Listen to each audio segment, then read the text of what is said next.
శ్రీమాత్రే నమః. శివాయ గురవే నమః. శ్రీ మహాగణాధిపతయే నమః. వృశ్చిక రాశి వారికి ఆగస్టు నెలలో ఎటువంటి శుభాశుభ ఫలితాలు కలుగుతున్నాయో తెలుసుకుందాం. ముందుగా మనం గ్రహస్థితిని గమనించుకున్నట్లయితే చతుర్థ స్థానంలో ఉన్నటువంటి రాహు దోషం అలాగే ఉంది. పంచమంలో శని యొక్క ప్రభావం కూడా ఉంది. అలాగే లాభంలోకి వస్తూ ఉన్నటువంటి దశమ స్థానంలోకి వస్తున్నటువంటి రవి, అలాగే లాభంలోకి వస్తున్న శుక్రుడు, అలాగే గురుబలం కూడా పెరుగుతూ ఉండడం. ఎప్పుడైతే సూర్యుడి యొక్క అస్తంగత్వం పోతుందో 17వ తారీఖు సూర్యుడి యొక్క మార్పు వస్తుందో అక్కడి నుంచి మాత్రం పూర్తి యోగదాయకంగా ఉంది అని మనం చెప్పుకోవచ్చు. దానివల్ల రవి బలం పెరుగుతోంది, గురుబలం పెరుగుతోంది, శుక్రబలం పెరుగుతోంది. అన్ని గ్రహాలు కూడా వరుసగా మాలికా యోగంలో యోగించడానికి వస్తూ ఉన్నప్పుడు చేసే ప్రతి పనిలో కూడా ఉత్సాహం, సాహసం, ధైర్యం 3 పెరుగుతాయి. విద్యార్థులకు మంచి లాభాలు కనపడుతున్నాయి. చదువులో ఉత్తీర్ణతను సాధిస్తారు. అలాగే వ్యాపారస్తులకి పూర్తి స్థాయి అనుకూలం. ఉద్యోగస్తులకు కూడా ప్రమోషన్లు కనపడుతూ ఉన్నాయి.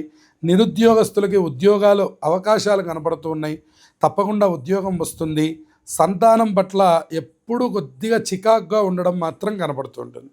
ఏదో ఒక చిన్న విషయాలే మానసికంగా ఎక్కువ ఇబ్బంది పెడతాయి. అలాగే ధనం వచ్చేటప్పుడు వెళ్ళేటప్పుడు ఖర్చు చేసేటప్పుడు కూడా కొంచెం చిన్న చిక్కులు ఏర్పడుతూ ఉండడం, ప్రతి దాంట్లోనూ ఒక సందిగ్ధం, డైలమాలో ఉండడం, ఏ నిర్ణయాన్ని కూడా ధైర్యంగా తీసుకోలేని మానసిక స్థితి ఈ నెలలో మనకు కనపడుతుంది.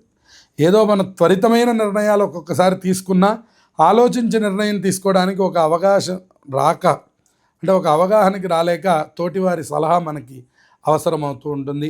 భాగస్వామి సలహా మీకు మరింత ఉపయోగంగా ఉంటుంది.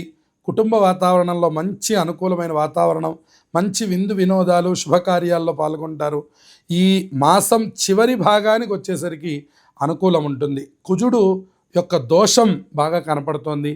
అష్టమంలోకి కుజ ప్రవేశం వల్ల చిన్న చికాకులు, మాట పట్టింపులు, అందరి దగ్గర కొద్దిగా మాట పడవలసినటువంటి యొక్క పరిస్థితి, ఇటువంటివి కూడా కనపడుతున్నాయి. కాబట్టి ప్రతి మంగళవారం కూడా సుబ్రహ్మణ్య ఆలయాన్ని దర్శనం చేయండి, సుబ్రహ్మణ్య స్తోత్రం పారాయణ చేయండి. సకల శుభాలు ఈ రాశి వారికి కలుగుతాయి. జయం.